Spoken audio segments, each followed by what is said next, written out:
It had been 3 months since my ex-girlfriend Emily broke up with me. I was a little heartbroken when it happened, but after about a month, I understood why she broke it off. During the 3-month period of living the single life, I installed a dating app onto my phone. Funnily enough, it was the same app I'd used to meet Emily. For obvious reasons, I had deleted the app once I'd got into a relationship with Emily, but now that we'd broken up, it seemed like the right time to get myself back out there. After a few days of hardly any matches, I eventually matched with a girl named Zoe. I checked out her profile for a little while before sending her a couple of messages.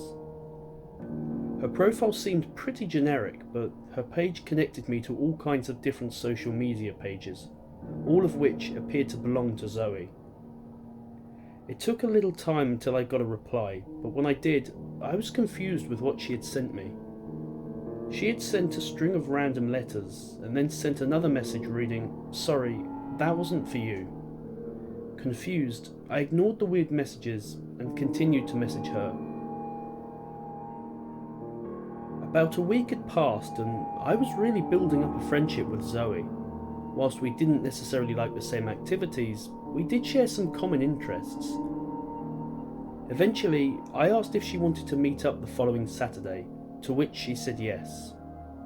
We had arranged to meet at our local park as I had heard enough stories to not meet up with a stranger at a strange location or at night, so we set 2 p.m. as our meeting time. Come 2 p.m. on Saturday, I was pleasantly surprised to see the same girl from the app sitting on one of the park benches. I nervously introduced myself and sat down with her. We were talking for a little while when I noticed that something was wrong. Directly behind Zoe, approximately 20 feet away, I saw a large man leaning up against a tree, staring at us. I ignored the man and continued to talk with Zoe in the hope that my unease wouldn't show. Something told me that Zoe could tell I was suspicious, but if she did know, she wasn't letting on. About a minute later, I noticed another large man sitting on one of the benches to my left, looking in our direction. Although he wasn't as large as the first man, he still made me feel incredibly uneasy. I decided to break away from the conversation and tell Zoe that I wasn't feeling great. I didn't know what was going on, but I didn't want to be on that park bench any longer. When I did finally manage to break away from Zoe, I felt a buzz come from my right trouser pocket. I pulled out my phone and saw that I'd received a notification from the dating app. It was a message from Zoe. I opened up the message and saw a jumble of letters and numbers. There was something wrong with the message, but I didn't have the time to figure it out. Suddenly, I saw Zoe signal to the men, and they began to approach us. Overtaken by an extreme amount of anxiety, I began running away from the park. When I got to the other end, I looked around to see that the shorter man sprinting after me. Zoe, or who I thought was Zoe, and the other larger man stayed behind.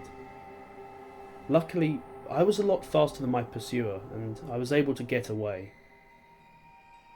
Later that day, I contacted the authorities, and they are still on the case to find out who those people were. The story doesn't end there though, because just as I was about to delete the app later that afternoon, I reread the jumble of letters and numbers that were sent to me. Within the mess of random letters and numbers were the words, "Don't trust her." To this day, I have no idea what or why any of this happened. All I know is that I haven't used online dating apps since.